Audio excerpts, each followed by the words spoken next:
Girls with Heart. Hi, I'm Leilani Girls with Heart. And we're going to teach you how to floss.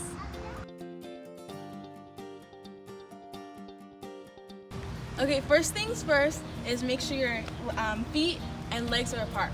Step 2 is to put your arms out. And then step 3 is to put your hip to the right. Step 4 is switch your arms and move your hip to the other side.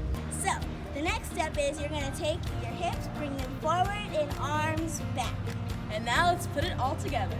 First, arms forward and hips back. Yes. And then switch to the other your side. arms, hips back, arms forward. Now, put your hip forward and arms back.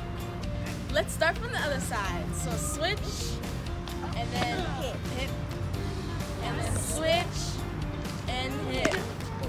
Switch, and hip. And Switch, and hip.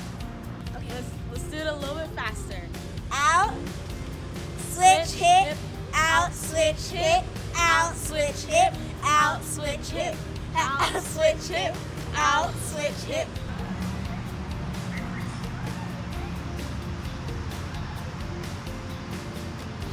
So, thanks for watching our tutorial, and now you know how to floss like a boss.